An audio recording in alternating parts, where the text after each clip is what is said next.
so this is Sunshine, Yes, this is Sunshine Early Learning Center. and we're not far from where this all happened. Kind of walk me through kind of how we're situated here. Well, I want to first say that we were on a field trip. Sunshine is a learning center. We start at 6 weeks, and then we have a high quality pre-K program here. And today was our first field trip to the Baltimore Aquarium. So we actually weren't even on site. We got a call from Aussie and our facility managers that there were two bodies and that staff members' cars were shot right in front of the gate. So then we went through to the news to see what happened, and we saw Henley. Where Henley is over there, Sunshine is here, and we were kind of trying to prepare our parents, and that's a tough conversation to have, letting your parents know we don't know what we're about to walk into. Something happened near the school. We're gracious to MPD. They backed their cars up over the blood, but we wanted to come. We were happy that you were coming out because we wanted to show you how our building was hit and affected. But not only that, to have the conversation about how do we keep our early childhood centers, our pre-K programs, our standalone private businesses that aren't DC Public Schools safe. And part of our conversation is building a wall without it looking like a prison. And initiatives like Safe Passage, how do we get to be a part of that when we talk about equity and inclusion, putting us into the conversation. But I'll show you what happened first, and our condolences to that young person, because those two people that lost their lives and the people that took their lives, because now their lives, once the police do their due diligence, they're over. So we really got to have conversations as a community about not only how can we stop that, but how can we help centers like Sunshine keep our babies safe, which we do every day. But talking about building a wall, as you see, we have a gate here. We do have automated entryways. We've done a lot for us to stay safe, but a wall is probably the next step for us because we have the gunshots hit our building first at our front door, right there. If you could see it right here. Yeah. So this is our entryway. the front door is right here, and one of the bullets hit right there. Is it still in there? It looks like it's still in there. I don't know if the officers even came here, because one of our biggest things was we didn't want our babies to see it, our parents to see it. We wanted to make sure that they were safe.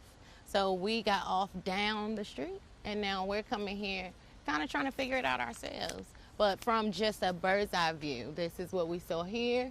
And then here on the side of the building,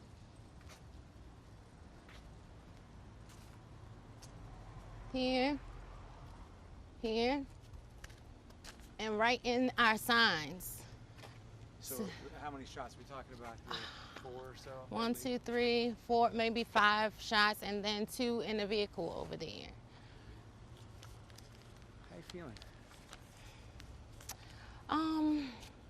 I'm feeling like we want to be part of the conversation, especially with some of our policymakers. Aussie, we do everything to stay in compliance, but when it comes to some of the funding that will help us keep our babies safe, let's have the real conversations. So with the news coming, not just for a soundbite for the victims or gun violence and War 8, because Sunshine, we're not going anywhere. So because we're not going anywhere, help us make sure that our babies are safe.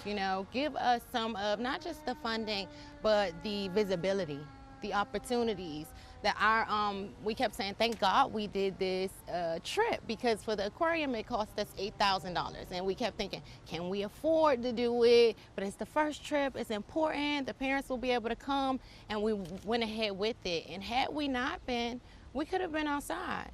During that time, our teachers, they go for lunch, or we sometimes just sit in our cars, while we're at lunch without leaving, spending money. So everything happens for a reason. We are excited. The chief is coming tomorrow, the police chief, for us to have a conversation. So we're hoping to just have a conversation.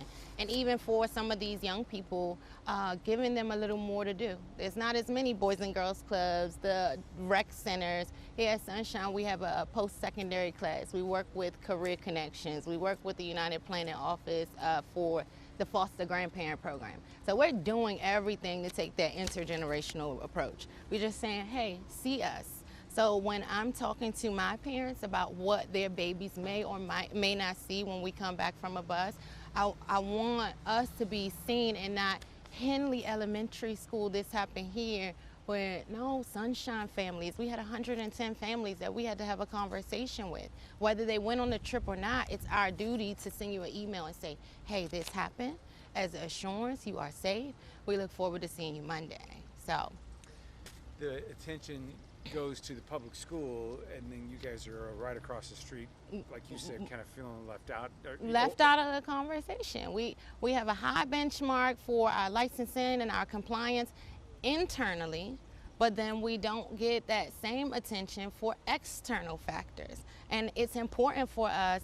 Sunshine was founded by Frances J. Rollins 55 years ago, and it was important for her to stay in Ward 8, for us to service this community. The breakfast, the lunch program, the learning, the making sure that when you track a Sunshine baby to elementary and middle school, that we really see that growth. So this isn't just a daycare center or a child care center. We're taking a developmental approach to everything we do. And I think like part of our passion is we're going to continue that, but we're saying, hey, we need help. We need our counterparts. We need people to come see us, and not just for shooting and things like that, but for all the great things that we're bringing here and trying to do here.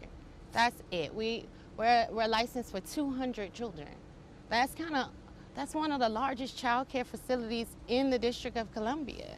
We're now offering 401k programs because we do to some extent compete with DC public schools. You may get paid a little more over here, but you don't get the thrift savings plan, the retirement plan. So how do we bring high quality here?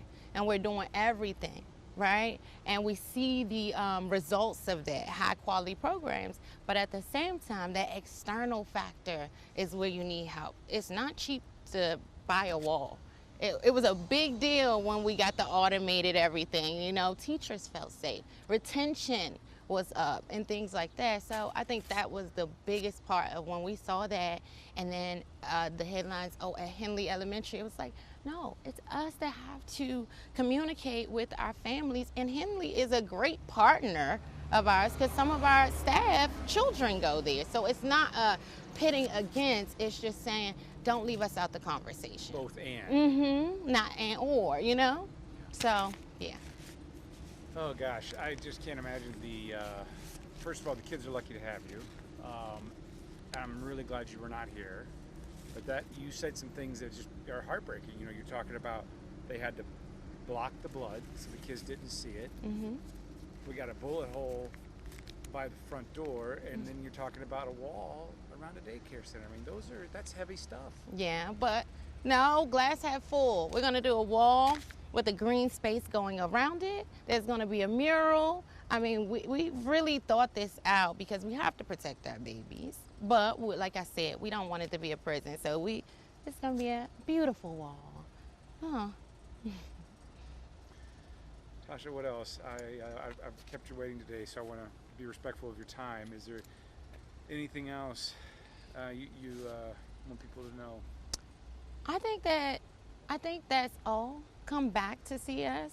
Hopefully one day you get to come in and see the great programs that we have. Like I said, the high quality pre-K program, the infant and toddler program. Maybe you guys can come out when we have the conversation with the chief. But if you've seen that dark side of what happens on 6th Street, we would like to show you a little bit of the sunshine that happens on 6th Street too. I'm amazed that on a day like today, you're still seeing the sunshine. I mean, given what happened right out front here. Yeah, to my car, but it's fine. I'm alive. Two people lost their life. That's a reality too, you know. So I just thank you for taking the time and sitting in traffic and coming out and seeing us and giving us that visibility, because that's one thing. We want to be seen. We're here. You deserve that, to be seen. All right, well, show me your car. Do you mind showing me your car where it got hit? Not my tags, but I'll show you my car. Yeah, don't show your tags.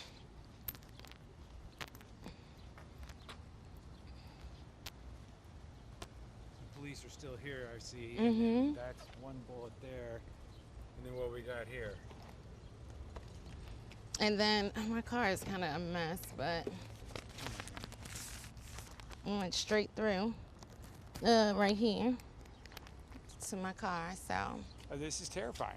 Yeah. You said it's teachers sometimes yourself, you sit in your car for lunch? Yes, a lot of people say, Miss Tasha, you usually would have been out there at that time because, I'll call my mom, I'll be out here. And I was like, you know what? What's crazy is this trip was supposed to happen.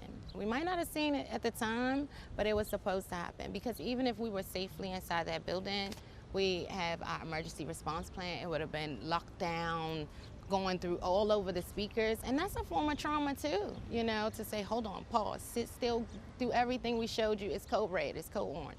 But that's our reality. So we're fine with our reality. We're just saying, come on and help us, Yeah. Yeah. Okay, thank you. Tasha, what's your last name? Tasha Mack, M-A-C-K? MAC. M-A-C. And are you the director here? No, I am the Chief Strategic Officer here. Okay. And it's Sunshine? Sunshine Early Learning Center. And you said, how long has it been in business? 55 years. Wow. 55 years, founded by Francis J. Rollins. I gather this is important, obviously, to the community, and you don't want to see, you could probably pick up and move somewhere you didn't have to deal with this. We would never. It's never been a thought that's even crossed our mind. Nope, we will be right here, making it better and better and better. Because our babies, just like in Ward 7, Ward 8, they have some of the longest travel time to work, right? So let me shorten your travel time so you just walk around the corner, able to drop your child off, and then get to your job. Yeah. So we're here. We're staying here.